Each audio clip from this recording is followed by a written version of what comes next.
నమస్తే, welcome to our channel. నేను పద్మిని, ప్రస్తుతంతో పాటు సోషల్ యాక్టివిస్ట్ కృష్ణకుమారి గారు ఉన్నారు. మాట్లాడదాం. మేడం నమస్తే. మేడం, మాజీ మంత్రి రోజా పవన్ కళ్యాణ్ గారి మీద ఫైర్ అయినటువంటి పరిస్థితి ఇప్పుడు. ఎందుకంటే లాస్ట్ 5 yearsలో వాళ్ళ గవర్నమెంట్లో సుమారు 78,000 మంది మిస్సింగ్ కేసెస్ ఉన్నాయి.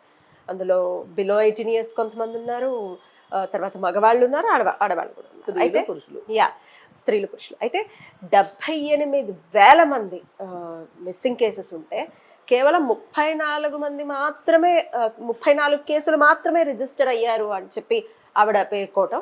అసలు మన అనిత హోంమంత్రి ఆవిడ ఏమిచ్చారు లేఖ, ఈవిడ దాన్ని ఎట్లా మలిచారు అనేది ఒకసారి లేఖను కనుక మనం చదివితే బోల్డ్ అంత క్లారిటీ వచ్చేస్తుంది. అయితే ఈ విషయాన్ని తనకు అనుకూలంగా మార్చుకున్నారు అంటూ కూడా నెటిజన్స్ ఫైర్ అవుతున్నారు. అసలు మొత్తం ఈ నేపథ్యం ఏంటి మేడం? ఇందులో ఏమిటి? ఎవరు పచ్చబద్దాలు అంటున్నారు, ఎవరు ఆడుతున్నారు? ఇక్కడ దీనికి కొంచెం మనము నేపథ్యంలోకి వెళ్ళాలి. ఎగ్జాక్ట్లీ. ఏంటంటే ఒకానొక సందర్భంగా ఆల్ ఆఫ్ ఏ సడన్ ఒక టోర్నడో లాగా పవన్ కళ్యాణ్ వచ్చేసేసి ఏం చెప్పారంటే, నాకు కేంద్ర నిఘా సంస్థల ద్వారా నా చెవిలో ఒక విషయం చెప్పారు, ఆంధ్రప్రదేశ్లో 40,000 మంది తప్పిపోయారని ఆయన చెప్పటం జరిగింది. సరే, అప్పుడు మేమందరం అన్నాం సహజంగా, అసలు కేంద్ర నిఘా వర్గాలు నీకేమి, అసలు నీ అర్హత ఏంటి నీకు చెప్పడానికి? ఎందుకు చెప్తారు? ఎవరికి చెప్పాలి? మహా అయితే ప్రతిపక్షంలో ఉన్న, అంటే వాళ్ళు ఏదన్నా ప్రకటిస్తే ప్రతిపక్షం వాళ్ళన్నా అడుగుతారు. జనరల్గా జరిగేది అదే. ప్రతిపక్షం వాళ్ళు నిలదీస్తారు, ఏంటిది వచ్చింది, డేటా వచ్చింది ఏంటి అని. వాళ్ళు కాకుండా లేకుండా లేదు అంటే ఆ రాష్ట్ర ప్రభుత్వాన్నే కేంద్ర నిఘా సంస్థలు హెచ్చరించాలి, ఏంటి మీ రాష్ట్రంలో ఎంతమంది తప్పిపోయారు, ఏంటి సంగతి అని చెప్పి మాట్లాడాలి. అయితే అది జరగలేదు, ఇది జరగలేదు. పవన్ కళ్యాణ్కి చెప్పారు. అసలు పవన్ కళ్యాణ్ కనీసం ఒక శాసనసభ్యుడు కూడా కాదు. అలాంటప్పుడు పవన్ కళ్యాణ్కి ఎందుకు చెప్పారు అనేది మాలాంటి వాళ్ళకి వచ్చిన ధర్మ సందేహం. ఎందుకంటే ఏదైనా శంకులో బొస్తరే తీర్థం అంటారు. ఎవరి ద్వారా రావాలో వాళ్ళ ద్వారానే రావాలి. ఎవరు పడితే వాళ్ళు అవాకులు చవాకులు మాట్లాడితే కుదరదు. సరే, మేము ఆ విధంగా మాట్లాడితే అప్పుడు దీనికి సంబంధించి క్లారిఫికేషన్ ఇవ్వవలసిన బాధ్యత ఎవరిది? ప్రభుత్వాన్ని. ఎవరైతే ప్రభుత్వం ఉందో వాళ్ళు ఏం చేయాలి? అసలు ఇది వాస్తవం కాదు, మీరు చెప్పారని పవన్ కళ్యాణ్ గారు చెప్తున్నారు, శ్రీమాన్ పవన్ కళ్యాణ్ గారు. అసలు మీరు ఇలాంటి అబద్ధాలు ఎందుకు చెప్పారు ఆయనతోటి? మీరు చెప్తారని నేను అనుకోను, కానీ ఆయన వచ్చి అబద్ధాలు మాట్లాడుతున్నాడు. ఇదంతా వచ్చి మీ మీద బురద జల్లినట్లు అవుతుంది. మీరు చెప్పారని చెప్తున్నాడు. అసలు అతను ఎవరు? మాకు తెలియని వార్తలు ఆయనకి ఎట్లా తెలిసినాయి? ఇది అసలు బ్యూరోక్రసీలో ఉన్నామా మనము? అంటే దీనికి ఒక ఏమంటారు, పైనుంచి కిందకి రావడం అనేది ఒక పద్ధతి ఉంటుంది. ఆ పద్ధతి ప్రకారం జరగకోకుండా ఎవరు పడితే వాళ్ళు ఇలాంటి లీకులు ఇవ్వడం ఎంతవరకు కరెక్టు? కేంద్ర రాష్ట్ర సంబంధాల మీద ఇది ఎంత దెబ్బతీస్తుంది? ఇప్పుడు మీకు నా మీద కోపం, నాకు మీ మీద కోపం వస్తుంది. అలాగే మీరు ఇలా చెప్పడం వల్ల ఏంటి అని చెప్పి నేను ప్రశ్నించాలా? నేను రాష్ట్ర ప్రభుత్వం ఆత్మగౌరవంతో ప్రశ్నిస్తే కేంద్ర ప్రభుత్వం ఏం చేస్తుందో అనే ఒక భయం మాకుంటుంది కదా.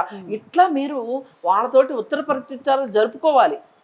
అసలు మాకు ఇవ్వకుండా అతనికి ఎలా ఇచ్చారు ఇన్ఫర్మేషన్ అనో ఏదైనా. అప్పుడు ఇవేమీ జరగలేదు మేడం, అస్సలు అడగలేదు వీళ్ళు. ఇప్పుడు మాట్లాడుతున్నారు, అది కూడా 34 కేసులు మాత్రమే. అయితే ఇది దీని వెనక బ్యాక్గ్రౌండ్. అయితే ఈ బ్యాక్గ్రౌండ్ అయిన తర్వాత ఆ తర్వాత కూడా రాష్ట్ర ప్రభుత్వమే ఇది నేషనల్ క్రైమ్ బ్యూరో అని మనకు ఉంటుంది. ఆ క్రైమ్ బ్యూరో వాళ్ళు కూడా ఇచ్చారు. ఏమని ఇచ్చారు? అప్పుడు 40,000 మంది మహిళలు తప్పిపోయారు, వాళ్ళల్లో అన్సాల్వ్డ్ కేసులు 6,000 ఏమో ఉన్నాయి అని చెప్పి ఒక 8-9 నెలల క్రితం ఎలక్షన్స్కి ముందు అదొక స్టేట్మెంట్ వచ్చింది. అప్పుడు కూడా మేము మాట్లాడితే ఎలాంటప్పుడు కూడా హోమ్ మినిస్టర్ ఒకళ్ళు ఉన్నారు ఆంధ్రప్రదేశ్కి, ఒకళ్ళ తర్వాత ఒకళ్ళు 2 లేడీస్ ఉన్నారు. మేకప్ తోటి సుచరిత గారు, తర్వాత తానేటి వనిత ఉన్నారు. వాళ్ళు ఏం మాట్లాడరు, పోనీ వాళ్ళు మాట్లాడలేని వాళ్ళ అవగాహన లేని వాళ్ళు అనుకున్నప్పుడు ముఖ్యమంత్రి అయినా అన్నీ తానే సమాధానం చెప్పలే, ఆయన సమాధానం చెప్పడు, ఎవరికి వాళ్ళు మమ్మల్ని ఏం చేస్తారు, న్యూస్ ఎంతమంది చూస్తారు, ఆ చూసిన వాళ్ళు మాకు ఓటేస్తారనే నమ్మకం ఏంటి, మాకు ఓటేసే వాళ్ళు మమ్మల్ని ఎలాగూ నమ్ముతారు, ఇలాంటి గాలి వార్తలు నమ్మరు అనే ఒక ధీమాతోటి కనీసం దానికి సంబంధించి పవన్ కళ్యాణ్ ఇంత నిజమే మన రాష్ట్రం మీద అభాండం వేశాడనే అనుకుందాం, అప్పుడు మీరు ఎదుర్కోవాలా అక్కర్లేదా, మీరెందుకు నిమ్మక నేరెత్తనట్టున్నారు, అయింది కదా. ఇప్పుడు ఇచ్చిన లెక్క ఏంటి అంటే హోమ్ అఫైర్స్ వాళ్ళు ఒక నివేదికని అసెంబ్లీకి ఇచ్చారు. అదేంటంటే టోటల్గా ఈ 5 సంవత్సరాల్లో 78,000 పైచిలుకు కేసులు, మిస్సింగ్ కేసులు నమోదయ్యాయి. వాళ్ళల్లో పురుషులు, స్త్రీలు, 18 సంవత్సరాల లోపు మైనర్స్ ఉన్నారు అని చెప్పారు.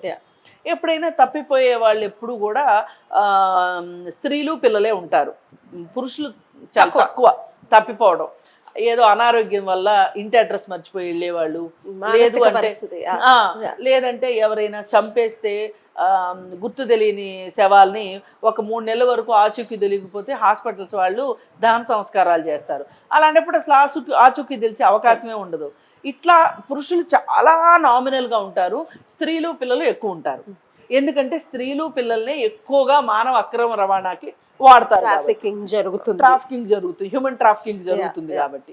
సరే, ఇప్పుడు ఈ తప్పిపోయిన ఈ 18 సంవత్సరాల లోపు వాళ్ళు, 18 సంవత్సరాల తర్వాత వాళ్ళు, స్త్రీలు ఎవరైతే ఉన్నారో వీళ్ళు మిస్సింగ్ కేసు అంటే ఎలా ఉంటుంది అంటే, ఇప్పుడు ఒక అత్తగారింట్లో గొడవలు ఏదైనా అవుతున్నాయి, భర్త మీద ఏదైనా కోపం వచ్చింది, ఆమె ఏం చేస్తుంది, ఈ హస్బెండ్కి నీ భయపెట్టాలి అని చెప్పి పుట్టింటికి వెళ్తుంది. వెళ్తూ సమాచారం ఇవ్వకుండా వెళ్తుంది. అక్కడికి వెళ్ళిన తర్వాత వాళ్ళు ఏం చేస్తారు, ఇప్పుడు వాడికి భార్య ఏమైందో తెలుసుకోవాలి, వాడే భార్య విలువ ఏంటో వాడికే తెలియాలి అని, మా అమ్మాయి వచ్చేసింది ఏంటి బాబు అని చెప్పి, ఏంటి నాయనా ఏం ఘనకార్యం చేసావని అల్లుడిని అడక్కోకుండా ఏం చేస్తారు అంటే ఉంచేసుకుంటారు.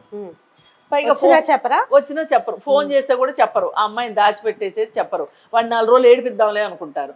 ఈలోపు వాళ్ళు ఏం చేస్తారంటే ఎందుకైనా మంచిదని చెప్పి మేమేదో చంపేశామనే మాట ఎక్కడొస్తుందోనని చెప్పి వాళ్ళు వెళ్ళి మిస్సింగ్ కేసు పెడతారు.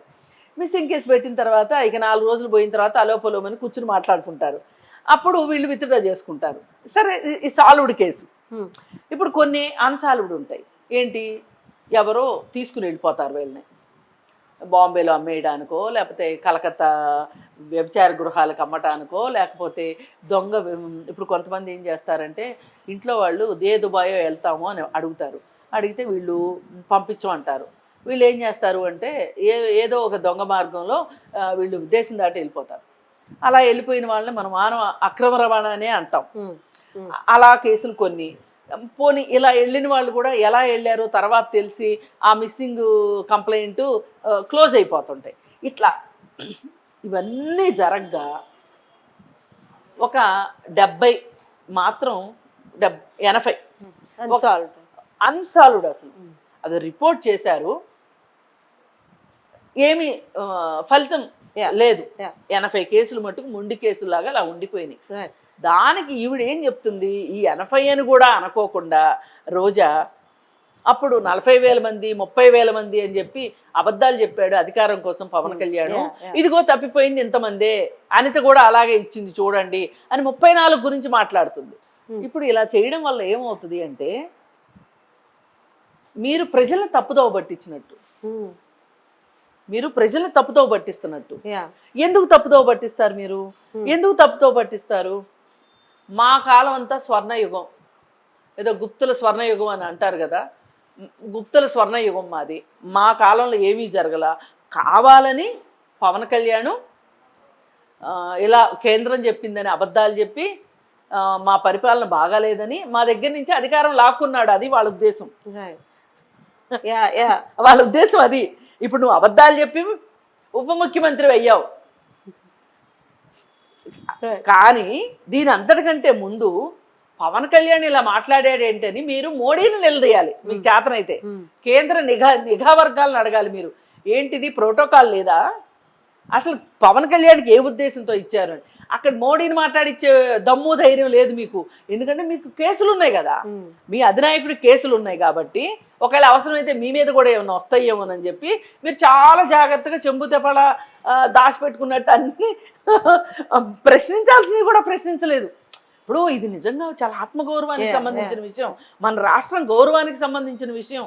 అంటే ఏం మీకు ఆంధ్రప్రదేశ్ అంత చీప్గా కనిపిస్తుందా? అదే